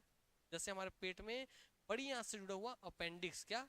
अपेंडिक्स, ठीक होगी बात ना। अपेंडिक्स क्या है? एक अवशेषी अंग। विजडम टीथ क्या है? एक अपेंडिक्स। अब विजडम टीथ अपेंडिक्स क्या है? एक अवशेषी अंग। नाखून क्या है? अपेंडिक्स आपका, क्या? अवशेषी अंग। कान का जो पिन्ना है ये क्या है? अवशेषी अंग। बाल क्या है? अवशेषी। नाखून क्या जो बाहर निकल रहा है? अवशेषी। जरूर वही बात ना कि अब हम इंसान जो है, हमको नाखून से किसी का पेट फाड़ना है क्या? काम तो जानवर का है, तो नाखून बड़े होने का कोई मतलब है क्या? है ना। अरे सर बहुत बड़ा उपयोग है सर, उसमें वो नील पेंट लगाते हैं, ऐसा नहीं बेटा। तो आप नहीं रहेगा तो क्या करेंगे? छोटे में भी लगा लेंगे यार। नहीं रहेगा तो नहीं लगाते, मांस में लगाते, नहीं तो नहीं लगाते, क्या करना है? इसका मतलब उसके रहने से आपके जीवन में बायोलॉजिकल प्रोसेस में कोई फर्क नहीं पड़ रहा है। ऐसी कान के पिन्ना को भी बोलते, इसको पिन्ना बोलते, कान के पिन्ना को भी बोलते कि अवशेषी अंग है, और इसका यूज है। अगर ऐसा नहीं कि इसको काट दूं तो आप सुन नहीं पाएंगे, ऐसा नहीं होगा। क्यों ये बात ना। हालांकि सुनने के एरिया को बढ़ा देता है, इसलिए इसका उपयोग क्षेत्र बढ़ाता है ध्वनि को कैप्चर करने का। क्लियर हो गई बात ना।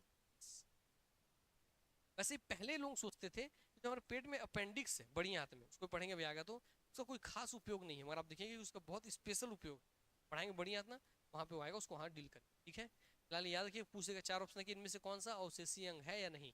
विजडम टीथ अवशेषी अंग है कि नहीं है? है। अपेंडिक्स है कि नहीं है? है। नाखून है। बाल है। आपका ये कान का पिन्ना है। क्लियर हो गई बात ना। और कुछ नया ऑप्शन कभी आ जाए तो सोचिएगा इसके रहने से कोई खास फर्क पड़ता है क्या, है कि नहीं, आपको पता चल जाएगा। ठीक है ना। अब आते हैं भैया फैक्ट सीट पर। कुछ आपके लिए फैक्ट्स वाले क्वेश्चन है जो आपको भी ऑब्जेक्टिव सॉल्व करना होगा, और कुछ में यही ला के दे दिया हूँ। बच्चों में सबसे पहले कौन से दांत उगते हैं? कौन से उगते हैं?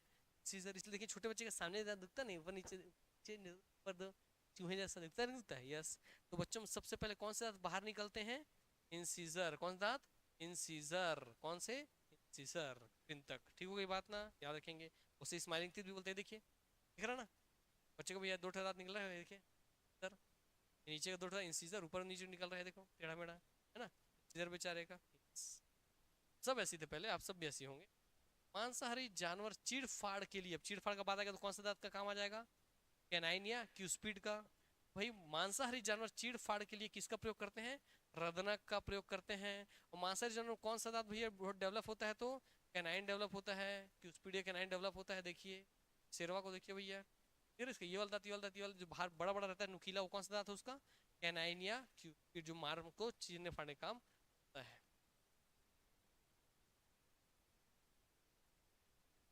हाथी के बाहर निकले हुए दांत ऊपर वाले जबड़े के कौन से दांत होते हैं? जो हाथी के बाहर निकले बड़ा सा, कौन सा होता है? इंसीजर होता है, कैनाइन होता है, प्रीमोलर होता है, मोलर होता है? कौन सा दांत होता है बताओ? हाँ, सीजर। कहाँ, कौन से जबड़े का? प्री जबड़े का इंसीजर। यहाँ नीचे से नहीं होता है वो, ऊपर से जो इंसीजर निकलता है वो ऐसे जा करके। इंसीजर कौन से सामने का दिख रहा है? सामने का ये दांत उसका बड़ा हो जाएगा, इधर का ये बड़ा होगा, ऐसे बाहर निकलता है। तो हाथी का कौन सा दांत बाहर निकल करके आपको बड़े रूप में दिखाई देता है? तो प्री जबड़े का इंसीजर। कौन सा? प्री जबड़े का इंसीजर। इसलिए बोलते हैं हाथी के दांत दिखाने के अलग और खाने के अलग। तो बाहर निकल के उसे खा तो पाएगा नहीं, हाथ तो अंदर के दांत से लेगा और अंदर उसको मौजूद है बाकी सब दांत, है ना। तो हाथी का जो दांत दिख रहा है उसे वो खाता नहीं, इसलिए बोलते हैं हाथी के दांत दिखाने के और खाने के और दिख बड़ा रहा है, तो खाने का काम वो नहीं कर सकता। ये रहा उसको भैया ऊपरी जबड़े का क्या है? ये सीजर है। क्या है ये ऊपरी जबड़े का? इंसीजर। हाथी के बाहर निकले हुए दांत ऊपरी जबड़े के कृंतक होते हैं, इंसीजर होता है, लिख दिया गया है। सबसे ज्यादा दांत, 250 से भी ज्यादा दांत किसमें पाया जाता है? ये दिख रही है डॉल्फिन, देखिए कितना बारीक बारीक दांत है इसके में। सबसे ज्यादा दांत दुनिया में इसी के में पाया जाता है। 250 से ज्यादा दांत रहता है इसका। कितना? 250 से। इस डॉल्फिन की प्रजाति क्या है? स्पिनर डॉल्फिन के हो। तो सबसे ज्यादा दांत, 250 से ज्यादा दांत स्पिनर डॉल्फिन के हो जाते हैं। कितने दांत होते हैं? लगभग 250 प्लस। क्लियर हो गई बात ना? तो दुनिया में सबसे ज्यादा दांत किसके पास है? स्पिनर डॉल्फिन के पास। कितने हैं? 250। अब कछुए के मुंह बताइए, कछुए मुंह में कितने दांत होते हैं बताइए? बताइए कछुए के मुख में कितने दांत होते हैं? क्वेश्चन बनेगा भाई, जो कछुआ का कोई हंसते नहीं दिखाई है ऐसा करके पूछ लेगा तो। Very good. और अरे बोलो, कुछ भी बोल सकते हो। हाँ, कभी देखे नहीं है यही बढ़िया है। चलिए और बोलिए। जीरो। और वो खाता कैसे है, काटता कैसे है? और दुनिया में सबसे ज्यादा जो काटने का ताकत होता है वो किसके पास होगा? आप सोचना, सब जमीन में सब जानवर को इंक्लूड कर देना हो। समुद्र के अंदर आप ले लो, वेल मछली, सार्क वार्क आप ले लो। जमीन पे आप जो भी बड़ा बड़ा जानवर लेना, हाथी फाथी शेर वेर सब ले लो। और ये सब दुनिया के सारे जानवर को ले लो, बताओ सबसे ज्यादा काटने में ताकत कौन लगा पाता है? ये बताओ। उसका तो दांत ही नहीं है, बता तो दिया। तो उसका तो दांत ही नहीं, तो क्या काटेगा? दुनिया में कछुए के मुंह में दांत नहीं होता, उसका जबड़ा उतना मजबूत होता है। मांस जो हमारा है ना, मसल, तो मसूड़ा ही तो मजबूत होता है, उसका जबड़ा इतना मजबूत है कि भाई पूरा पूरा हाथ का चकना हड्डी पीस देगा। दुनिया में व्हेल मछली, शार्क मछली अपने आकार के अनुसार जितना प्रेशर लगाती है किसी पॉइंट पे, उस एक पॉइंट पे प्रेशर में सबसे ज्यादा प्रेशर कछुआ लगाता है।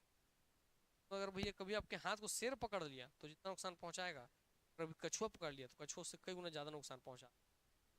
और शेर तो छोड़ दो, शेर से ज्यादा बाइटिंग फोर्स तो सोन कुत उसका होता है भैया, क्या बोलते हैं उसको?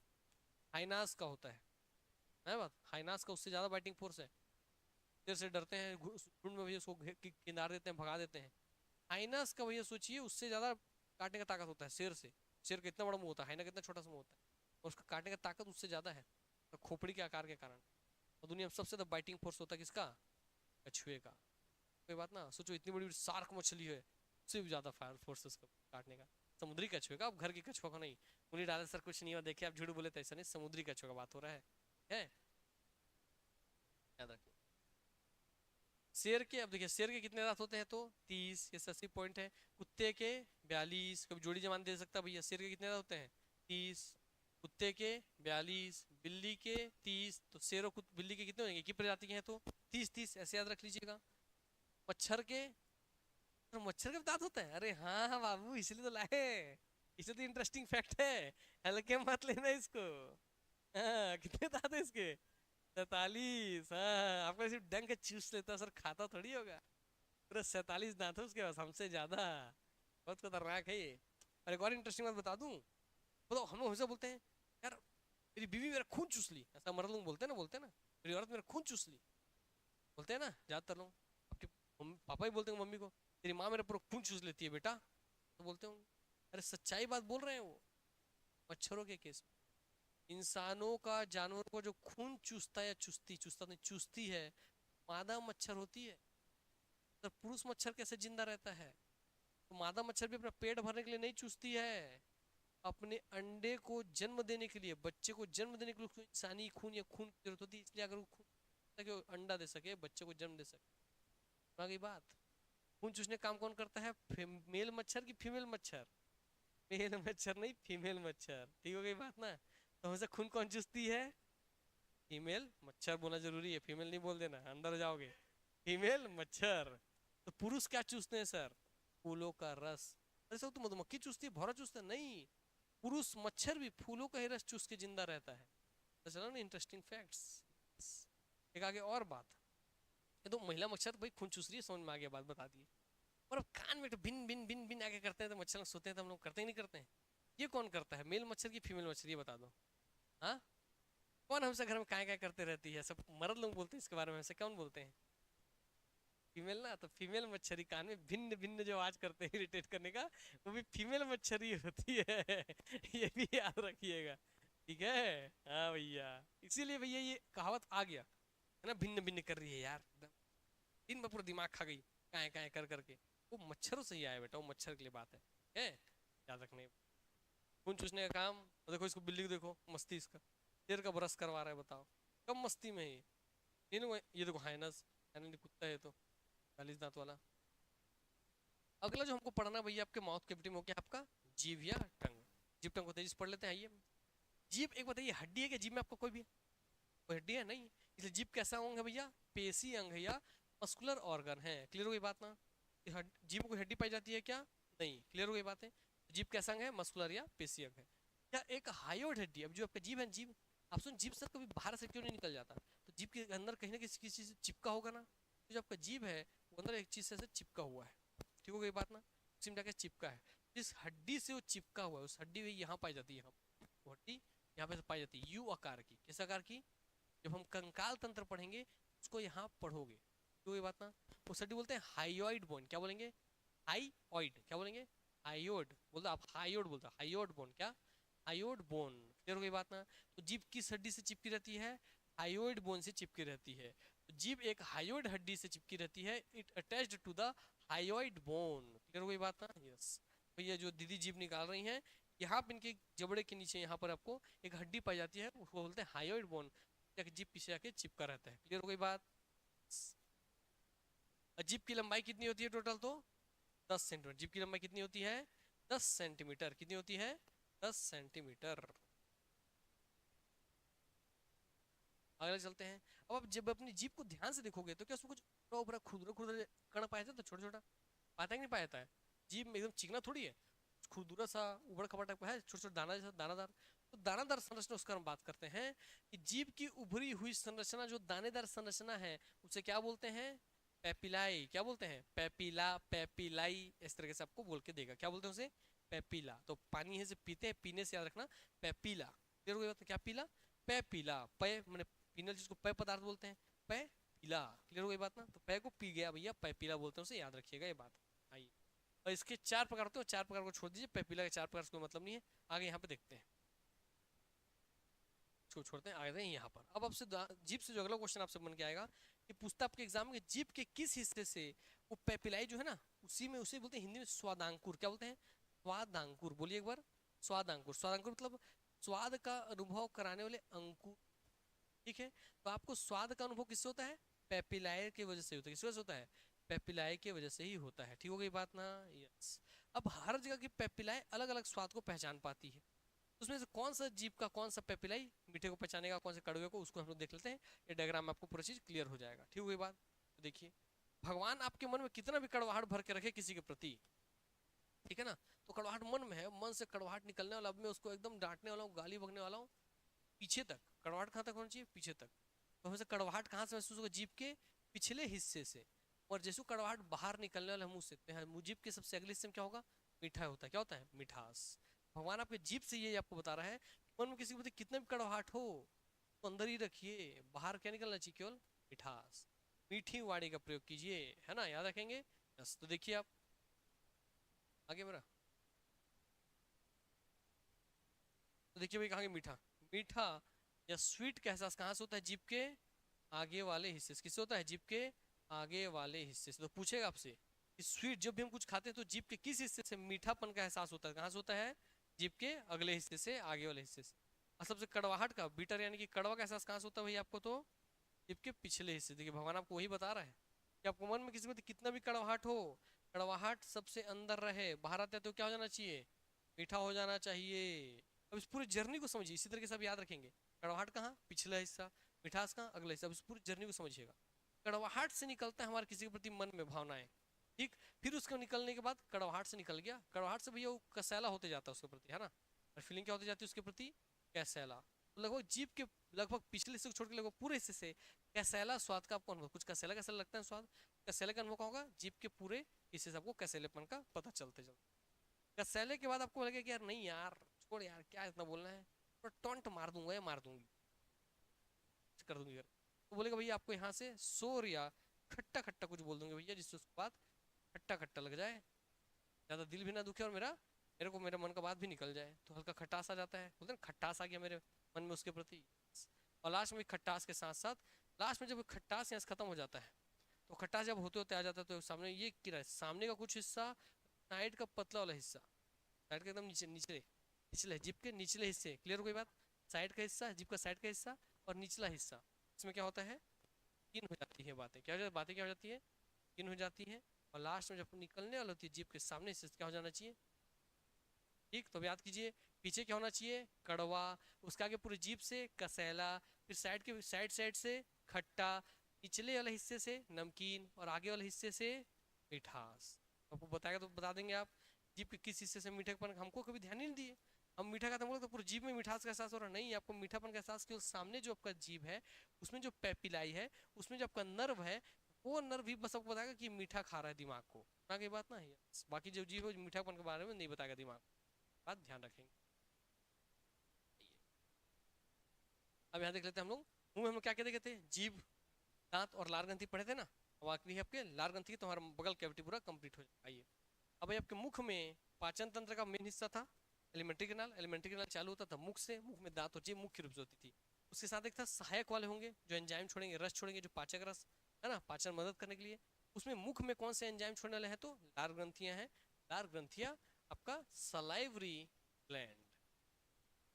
तो जो भी रस छोड़ेगा ना, आगे जब भी आप पढ़ेंगे, जो भी कोई रस छोड़ता है पाचन की मदद के लिए, वो हमेशा क्या कहलाएगा? ग्लैंड कहलाएगा। क्या कहलाएगा? ग्लैंड या ग्रंथि। क्या कहलाएगा? ग्लैंड या ग्रंथि। ठीक। ये लार छोड़ रहा है इसलिए क्या कहला रहा है? लार वाली ग्रंथि या सलाइवरी ग्लैंड। अब देखिए सलाइवरी ग्लैंड तीन प्रकार का, तो आपको पहले बता दिया मैंने। क्या है पहला भैया? पैरोटिड। दूसरा क्या होता है आपको बताइए? मैंडिबुलर। दूसरा क्या होता है? मैंडिबुलर। फिर क्या होता है? सब लिंगुअल। हो गई बात ना।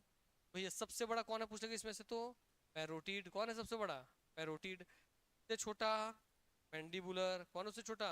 मैंडिबुलर। और सबसे छोटा कौन है? लिंगुअल, सब लिंगुअल। देख लीजिए तीनों में सबसे बड़ी कौन है? लार्जेस्ट कौन है? तो मानव शरीर में सबसे बड़ी लार ग्रंथि कौन सी पाई जाती है? पैरोटिड ग्रंथि। कौन सी ग्रंथि? पैरोटिड ग्रंथि। पैरोटिड ग्रंथि कहाँ पास सिचुएटेड है? तो आपके कान के पिछले हिस्से में। कहाँ पे है? कान के पास सिचुएटेड है। क्लियर हो गई बात ना? ये आपका कान है, यहाँ पर है, ये हो गई बात, कान के पास। संख्या में कितनी होती है? दो। तो तीन आपको दिखा रही हो, तीन दूनी छह, तीन इधर तो तीन इधर, तो कुल कितने जोड़ी आपके लार ग्रंथि पाई जाती है? तीन जोड़ी। कुल कितनी संख्या? छह संख्या। क्लियर। सबसे बड़ा कौन? पैरोटिड। सबसे छोटा कौन? सबलिंगुअल। अब आते हैं मैंडिबुलर में। मैंडिबुलर नीचे वाले जबड़े के पास पाया जाएगा। कहाँ पाया जाएगा? ये निचले जबड़े के पास है, नीचे जबड़ा यहाँ पे पाया जाता है। ठीक। निचले जबड़े के पास कौन पाएगा? मैंडिबुलर। कौन पाया जाएगा? मैंडिबुलर निचले जबड़े के पास पाया जाएगा। इसमें याद रखना बहुत इंपॉर्टेंट हिस्सा है कि यहीं से ही 70 से 75% लार उत्पादित होता है। इसका मतलब भले पैरोटिड सबसे बड़ा है, और सबसे ज्यादा लार कौन उत्पादित करता है? मैंडिबुलर। क्लियर हो गई बात ना? कितना परसेंट? 70 से 75%। ये किस लिए है? और ये भी लार बनाता है, मगर ये सॉल्ट्स वगैरह, कुछ सॉल्ट्स वगैरह बना करके डालता है। सबसे ज्यादा लार कौन बनाता है? तो कौन बना रहा है? मैंडिबुलर। क्लियर हो गई बात ना? याद रखेंगे इसको, नहीं तो सब बड़ा सोच करके पैरोटिड ही मारते हैं। ठीक। आगे बढ़ते हैं। आगे लास्ट में सब लिंगुअल, जीभ के निचले हिस्से में पाई जाती है। कहाँ पाई जाती है? जीभ के निचले हिस्से में पाई जाती है।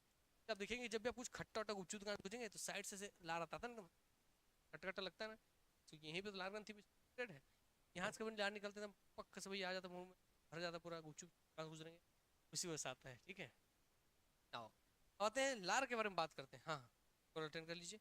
लार का बोलेगा पीएच वैल्यू कितना होता है। ठीक है, आपसे एग्जाम पूछ लिया कि लार का पीएच वैल्यू कितना है, तो लार का पीएच वैल्यू कितना होता है 6.8। कितना होता है 6.8। कितना होता है बताइए 6.8। और आप बताइए, आप पीएच स्केल अगर बचपन में पढ़े होंगे तो आपको पता है सर ये है पीएच स्केल।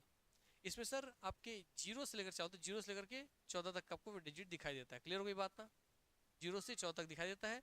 अब जीरो से 7 को हम मेन आइडियल मानते हैं। 7 से अगर आप कम होते जा रहे हैं तो आपका नेचर कैसा होगा एसिडिक। जितना कम होते जाएंगे उतना ज्यादा एसिडिक। 7 से ज्यादा एसिडिक, 7 से कम आएंगे तो 6 एसिडिक, उससे ज्यादा एसिडिक 5, उससे 4, उससे 3, उससे 2, उससे 1। तो एक सबसे ज्यादा एसिडिक वाला हिस्सा है। क्लियर हो गई बात, सबसे ज्यादा तेजाब है ना। वैसे अब 8 से इधर बढ़ेंगे 14 की ओर तो क्या होते बढ़ते जाएगा आपका अल्कालाइन या क्षारीय बढ़ते जाएगा, क्षारीयपन बढ़ते चल जाएगा। अब आपका भैया यहाँ पे दिख रहा है कि आपके पीएच वैल्यू, लार का पीएच वैल्यू कितना है 6.8। तो भैया 6.8 7 से कम है तो कैसा होगा वो एसिडिक। तो लार कैसा होता है अम्लीय या क्षारीय पूछा तो अम्लीय। कैसा होता है लार अम्लीय। लार कैसा होता है अम्लीय होता है। चलो, लार ग्रंथियों में उत्पादित लार 98% जल होता है। तो लार मुंह बनता है ना उसमें 98% क्या होता है जल। अरे सर जब जल ही निकालना था हमारे लार को, सर हम पानी नहीं पी लेंगे मुंह में सीधा। बोलते खाना खाते समय पानी मत पियो, है ना। भोजनांते जलम विषम, भोजन के अंत में जल विष के समान होता है। भोजन के समय पानी नहीं पीना चाहिए।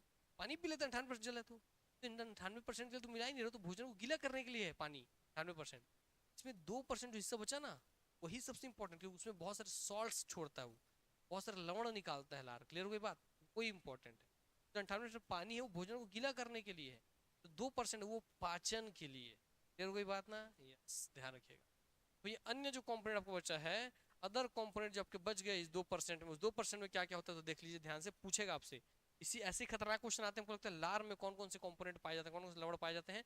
एग्जाम क्वेश्चन में हमको लगता है क्या पूछ लिया भाई, लार पूछ ले, लार में उसको क्या क्या सॉल्ट्स पाए जाते, ये पूछ ले। अरे इसी को ऑप्शन में देगा, कुछ नहीं है क्या भैया, तो म्यूकस। म्यूकस क्या होता है सर, अरे भैया सर्दी के समय नाक से चिपचिपा पदार्थ निकलता है, चिपचिपा पदार्थ होता है लार में।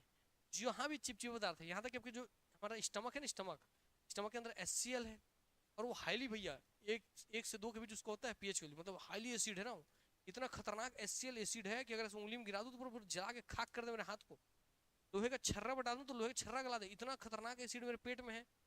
फिर भी मेरे स्टमक, मेरा पेट क्यों नहीं जल रहा है, क्योंकि स्टमक के अंदर के सभी तरफ दीवारों में यही म्यूकस का लेयर है। तो म्यूकस इतना पावरफुल चीज है, एसिड से पूरे स्टमक की रक्षा करता है। समझा क्या बात ना। सर्दी होता है जब चिपचिपा पदार्थ हमारे नाक में लगता है, वो लार में चिपचिपाहट है, वो सब किसके कारण होता है म्यूकस के कारण। क्लियर हो गई बातें। आइए क्लोरीन, अगला क्या होता है भैया क्लोरीन। क्लोरीन को ऐसे मत याद करो, नमक क्या, नमक खाते हैं हम लोग NaCl, सोडियम और क्लोरीन। हो गया, हो गया ना NaCl, NaCl सोडियम और क्लोरीन हो गया। सोडियम के साथ एक नाम में बहुत हमको अच्छा लगता है, सोडियम पोटेशियम, एक साथ बोलते हैं ना हम लोग सोडियम पोटेशियम। तो सोडियम के साथ क्या बोल दो सोडियम पोटेशियम। ठीक हो गया बात, पोटेशियम खत्म, बचा क्या हमारे पास बाइकार्बोनेट और एंजाइम, पाचक में मदद करने वाला जो रस है, क्योंकि लार रस है तो क्या है एंजाइम, एंजाइम। बाकी में एक्स्ट्रा क्या बचा बाइकार्बोनेट। क्या हो गया बाइकार्बोनेट। तो लार में क्या क्या चीज पाया जाता है, तो पहले बोले चिपचिपा वाला म्यूकस, फिर नमक के लिए NaCl, Na सोडियम से पोटेशियम, फिर आपका क्या हो गया भैया ला बताओ एंजाइम, लास्ट में बाइकार्बोनेट। हो गया इतना बात, यस। आओ क्लियर हो गया हमारा, नहीं छोड़ेंगे यार इन लोगों को। जाओ लार के महत्वपूर्ण एंजाइम हम लोग देख लेते हैं। लार में कौन से महत्वपूर्ण जो एंजाइम पढ़ते हैं उसमें कौन कौन से एंजाइम पाए जाते हैं। कि पाचन हम पढ़ रहे हैं पाचन तंत्र, तो पाचन में हम पाचन में मदद तो एंजाइम ही कर रहा है, तो एंजाइम वाले देख देते हैं। आइए तो देख लीजिए ध्यान से। तो भैया आपके लार में 2 प्रकार के एंजाइम दिख रहे हैं। पहला है एमाइलेज, या एमाइलेज को कई बार एग्जाम में टाइलिन बोलता है। क्या बोलता है टाइलिन, क्यों हुई बात।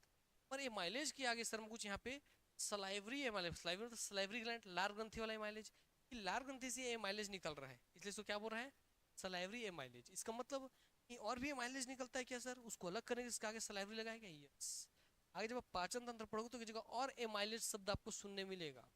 क्यों हो गई बात ना। तो एमाइलेज जो हमारे मुंह में आया जिस चीज का पाचन करने के लिए, वही एमाइलेज बाद में हमारे आगे भी आएगा स्टमक में, और बाद आगे भी आपको मिलने लगेगा वो। कहाँ से निकलेगा क्या निकलेगा वहाँ पढ़ेंगे।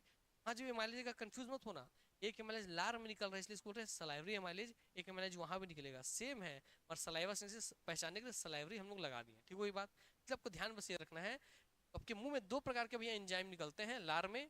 पहला क्या है, एमाइलेज या टाइलिन, एक ही नाम है ना, एमाइलेज क्या बोलते हैं, टाइलिन। ज्यादातर एग्जाम में एमाइलेज को टाइलिन ही लिख देता है। टाइलिन का स्पेलिंग PTY वाला है ना, याद रखना, पी साइलेंट है ना, टाइलिन। और दूसरा क्या निकलता है, लाइसोसोम। कौन निकलता है, लाइसोसोम। तो लार में कितने एंजाइम पाए जाते हैं, मुख्य दो, मुख्य बोल रहा हूँ, और तो बहुत है, आपको डॉक्टर बनना नहीं है। कितने पाए जाते हैं, दो। पहला क्या है, एमाइलेज या टाइलिन, दूसरा क्या है, लाइसोसोम। अब लाइसोसोम को समझ लेते हैं। लाइसोसोम का एक ही तो काम है, टू किल बैक्टीरिया।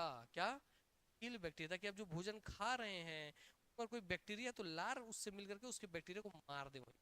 तो लार का कौन सा एंजाइम उस बैक्टीरिया को मारता है, तो लाइसोसोम। कौन सा मारता है, लाइसोसोम। इसलिए लार आप देखिए करके आपके लार में बैक्टीरिया है, जानवर होते हैं उनके लार में और ज्यादा लाइसोसोम पाया जाता है, तो और ज्यादा बैक्टीरिया मारने की क्षमता है। इसलिए गाय का घाव होता है तो चाट चाट के अपना घाव ठीक कर देते, देखिए ना, क्योंकि उनके लार में क्या है, एमाइलेज आपका लाइसोसोम है, उसमें बैक्टीरिया को मारने की क्षमता ज्यादा है, इस अपना घाव लार से चाट करके ठीक कर लेती कि नहीं कर लेती। सब जानवर के पास ये फैसिलिटी ऑटोमेटिक है, ये हो गई बात ना। तो टू किल बैक्टीरिया, तो हमारे लार में कौन सा एंजाइम जो बैक्टीरिया को मारता है, तो लाइसोसोम, ठीक है। लाइसोसोम कहते हैं कि लाइफ खत्म कर दिया है ना, लाइफ सम, जितने बचे कुछ सम लाइफ था उसको खत्म, तो लाइसोसोम लाइफ को सम लाइफ को खत्म कर दिया। अब जो माइलेज है टाइलिन, ये क्या करता है, तो यही तो मेन काम करता है, यही स्टार्च का पाचन करता है। क्या करता है, यही स्टार्च का पाचन। अब स्टार्च कैसे, अरे भैया आप जो स्टार्च बोले, कार्बोहाइड्रेट बोल दे, ग्लूकोज बोले, फ्रुक्टोज बोले, ये सब क्या है, सब कार्बोहाइड्रेट ही है। तो कार्बोहाइड्रेट में वैसी ग्लूकोज से मिल करके एक अलग प्रकार का कार्बोहाइड्रेट बना है, क्या, स्टार्च, जो हमारे आलू में पाया जाता है, बोलते हैं आलू में स्टार्च से बोलते हैं। तो इसी अलग अलग चीजों में जो स्टार्च आपको भोजन में आप खाते हैं, उस स्टार्च का पाचन, बोलते हैं मुख से पाचन चालू हो जाता है। तो मुख में किस चीज का पाचन चालू हो जाता है, स्टार्च का पाचन चालू हो जाता है। किसका पाचन चालू होगा, स्टार्च का। तब समझे ना, हम बोले मुख से सर पाचन चालू हो रहा है, तो किस चीज का पाचन चालू हो जाता है, मुख से, स्टार्च का। क्लियर हो गई बात, कैसे पाचन, स्टार्च का पाचन कौन करता है, एमाइलेजिया टाइलिन करता है। कैसे करता है, तो देखिए, आपके स्टार्च जो आपके भोजन में आप स्टार्च लिए, उसमें आपके लार का एमाइलेज मिल गया या टाइलिन मिल गया, मिलने के बाद उस स्टार्च को किसमें बदल देता है, माल्टोज में। किसमें बदलता है, माल्टोज। माल्टोज को ध्यान से देखिए, एक गौर से, आपके जैसे सुक्रोज फ्रुक्टोज आया है, वैसा टाइम माल्टोज आ सकता है। तो माल्टोज को ध्यान से देखिए, तो ब्रैकेट में G+G, मतलब दो ग्लूकोज से मिलके एक माल्टोज बनता है। मतलब बताइए, हमारे उसका को सिंगल ग्लूकोज चाहिए, है ना, सिंगल ग्लूकोज नहीं है, दो ग्लूकोज है, तो उसका नाम क्या हो गया, माल्टोज। इसका मतलब क्या, स्टार्च का पूर्ण पाचन हो गया क्या मुख में, नहीं, पाचन चालू हुआ है मगर पूरा पाचन नहीं हुआ है। वो जो भोजन में स्टार्च है, वो आपके टाइलिन से मिलकर किस में बदल जाता है, माल्टोज में। माल्टोज में कितने आपको ग्लूकोज होते हैं, दो मॉलिक्यूल होते हैं। क्लियर हो गई बात ना, यस, ध्यान रखेंगे। और फिर लार से मिलने के बाद जो आपका भोजन हो जाता है, वो क्या कहलाता है, बोलस। तो सलाइवा लार से फूड मिल जाता है, तो लास्ट में क्या बन जाता है, वो बोलस। एक बोल जैसी संरचना बनेगी, वही हमारे अंदर जाती है। क्या बोल रहे हैं, तो इसको पूछेगा, भोजन में लार मिलने के पश्चात उसे किस नाम से जाना जाता है, तो बोलस के नाम से जाना जाता है। इसोफेगस में क्या जाता है, तो बोलस जाता है। छोटे हाथ से क्या बाहर निकलता है, काइम। तो बी और सी याद करा था, याद कीजिए, बोलस और काइम। ये हो गई बात ना, यस, ये हो गया भैया आपका काम खत्म, पैसा हजम।